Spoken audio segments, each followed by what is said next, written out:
quel moment les dirigeants africains vont réagir au drame que vivent nos jeunes qui traversent les mers?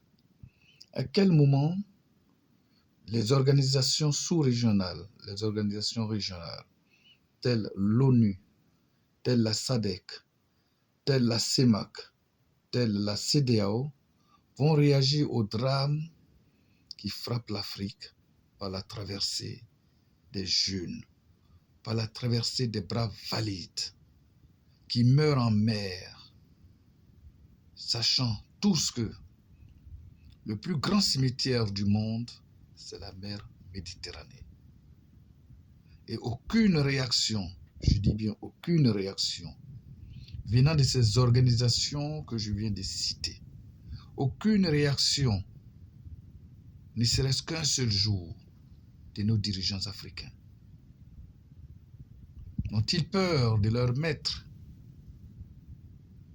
Et qu'est-ce qui se passe réellement pour que ces jeunes puissent mourir en mer et pour qu'aucune réaction ne veuille accompagner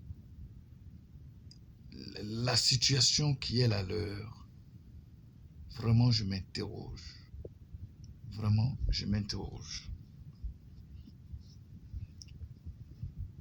Je me pose la question souvent, si nous sommes dirigés, et si réellement nous sommes dirigés, il faudrait une réaction de ces dirigeants, de ceux qui nous dirigent. Je veux parler de ceux qui dirigent aujourd'hui l'Afrique tout entière. Oui.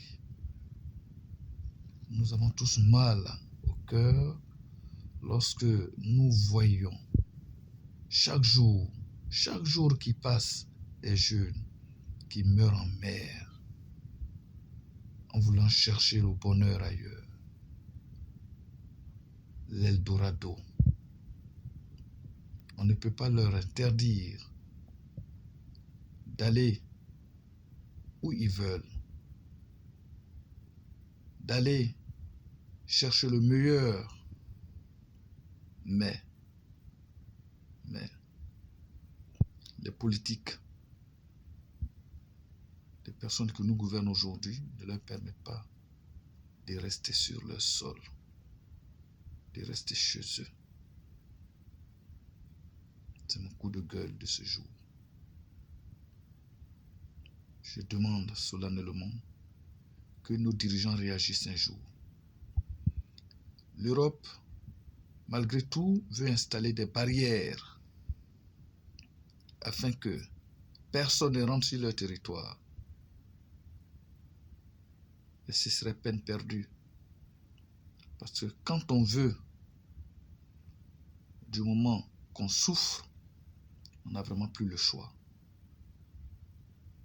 Et cette souffrance, nous apercevons ça chaque fois. Nous apercevons ça ici, en Europe. Ces jeunes, après avoir traversé, pensant trouver l'Eldorado, c'est les difficultés qu'ils rencontrent. Ils rencontrent des difficultés d'intégration, des difficultés de vie. À quand la réaction de nos dirigeants afin de maintenir cette jeunesse valide sur place? La jeunesse est la richesse de l'Afrique. La jeunesse est la richesse de l'Afrique. Car un jour ou l'autre, si nos dirigeants comprennent que cette jeunesse est la richesse de l'Afrique,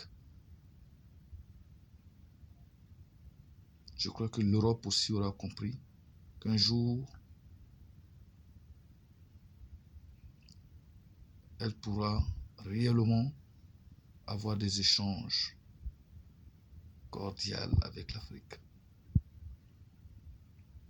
Aujourd'hui, on apprend que l'équipe de handball du Cameroun a été retoquée au Cameroun pour des raisons de visa. l'équipe de handball du Cameroun qui doit participer à un tournoi en Hongrie a été recalée parce que la Hongrie n'a pas souhaité leur octroyer le visa pour aller participer à ce tournoi de dernière minute, ce tournoi de qualification pour les Jeux Olympiques de Paris. Et le gouvernement camerounais n'a pas réagi. Je ne sais pas ce qui se passe après. Tout ça, ça fait mal. Tout ça, ça fait mal. Tout ça, ça fait mal.